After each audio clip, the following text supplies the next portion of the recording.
शिंदेंना तरी धनुष्यबाण पेलवेल का असा सवाल राज ठाकरेंनी जाहीर सभेच्या माध्यमातून केलेला होता। यावर जे बाळासाहेबांच्या विचारांशी प्रतारणा करतात त्यांना ते धनुष्य पेलवत नाही असं प्रत्युत्तर शिवसेनेचे आमदार भरत गोगावले यांनी दिलेलं आहे।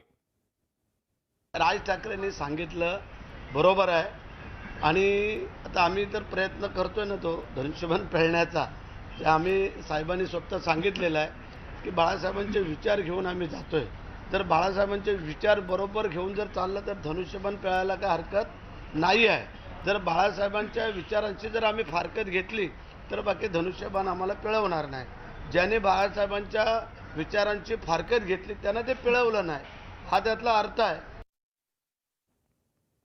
मंत्री दीपक केसरकर अधिवेशनाच्या कामकाजासाठी गैरहजर राहिले आणि त्यामुळे पुन्हा एकदा अजित पवारांनी दीपक केसरकरांना धारेवर धरलं। विधिमंडळाच्या कामकाजापेक्षा अधिक कोणतंही कामकाज महत्त्वाचं नसतं असं अजित पवार म्हणाले।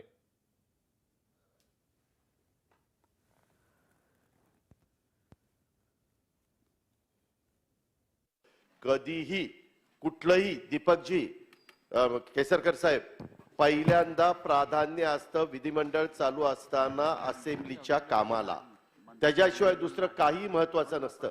म्हणजे कॅबिनेट चालू असली तरी संबंधित मंत्री इथं बसलेला असतो आणि कॅबिनेटचा त्याचा विषय असला तर म्हणतात इथलं उत्तर दिल्याशिवाय मी तिकडे येऊ शकत नाही। ही पद्धत आहे अध्यक्ष महोदय। माझी अध्यक्ष महोदय तुम्हाला विनंती आहे की असं कुठलं उदाहरण आहे का ते पहा। विधिमंडळाच्या कामकाजापेक्षा कोणतंही सरकारी कामकाज याला प्राधान्य नसतं असे चुकीचे पायंडे कृपा करून आपल्या विधिमंडळात आपल्या सभागृहामध्ये सार्वभौमत्वाला घाला घालणारे हे होता कामा नये।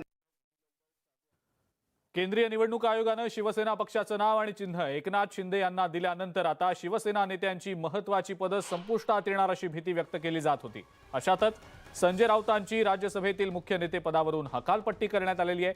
त्याऐवजी शिंदे समर्थक खासदार गजानन कीर्तीकर आता नवे मुख्य नेते असतील।